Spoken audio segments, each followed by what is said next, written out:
Welcome to Silent Tale, where shadows come alive, secrets whisper through the dark, and every story pulls you deeper into the unknown. Here, the night is endless, and the mysteries never sleep. So sit back, turn down the lights, and let the silence speak. Your tale begins now.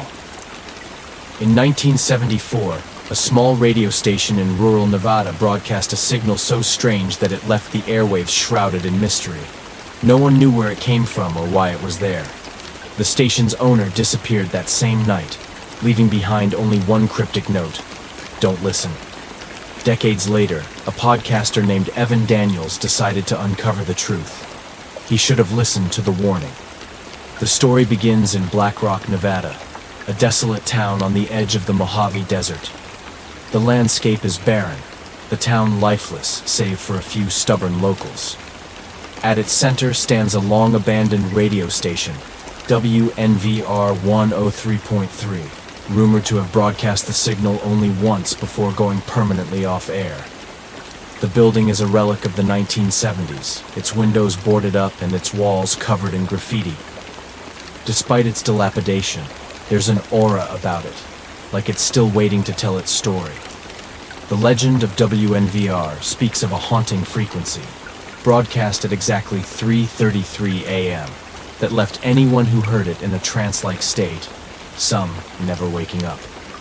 The signal, locals say, wasn't meant for human ears. Evan Daniels is a 29-year-old podcaster known for his investigative series, Echoes of the Unknown. Skeptical but curious, he thrives on uncovering strange phenomena and urban legends. Evan arrives in Black Rock armed with recording equipment, a portable transmitter, and endless confidence. To him, the station's story is nothing more than a hoax waiting to be debunked.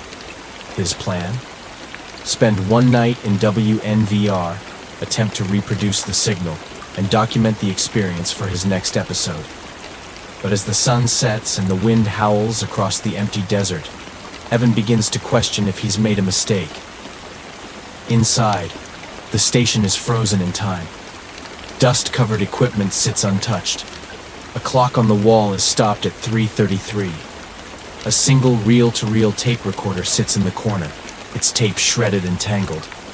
Evan finds a logbook with the final entry from the station's owner. The signal isn't ours, it's a door. As he reads, his portable transmitter begins to hum faintly, picking up a strange frequency. Static fills the room, and within it, Evan hears a faint, distorted voice. "Help me, Evan." The signal grows stronger as the night deepens, interfering with Evan's equipment and even his own thoughts. He begins to hear faint whispers, not from the transmitter, but in the air around him.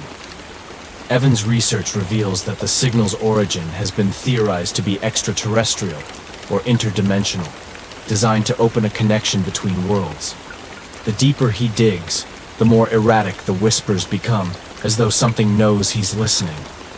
Then, Evan notices something chilling. In the reflection of his equipment's monitor, a shadow moves behind him. But when he turns, no one is there. The sound becomes unbearable, forcing Evan to cover his ears. When it stops, he finds himself no longer alone.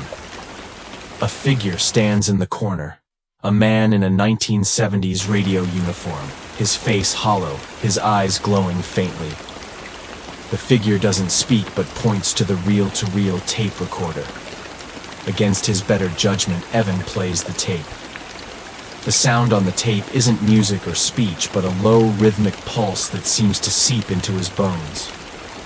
Evan starts to feel disconnected from reality, as though the room is warping around him. The tape reveals the truth. The signal wasn't meant to be heard, but to call something through. The station was an experiment gone wrong, and the owner's disappearance wasn't a disappearance at all. He became part of the signal. Evan's surroundings dissolve into darkness, and he finds himself in a void where countless others are trapped, their faces frozen in silent screams. A voice echoes, "You listened, and now you belong."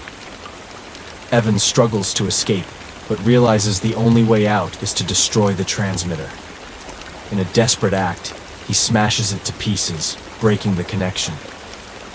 Evan wakes up at dawn outside the station, his equipment fried and his memories fragmented.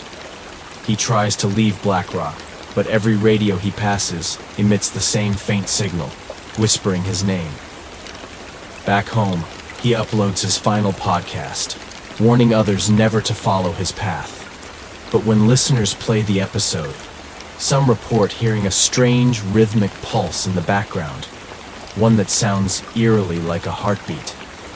And those who listen too closely, they start hearing whispers in the dark. They say the signal still exists, bouncing across frequencies, waiting for the curious to tune in. So if you're ever scanning the radio late at night and hear a faint whisper, don't listen. But then again, would you really be able to resist?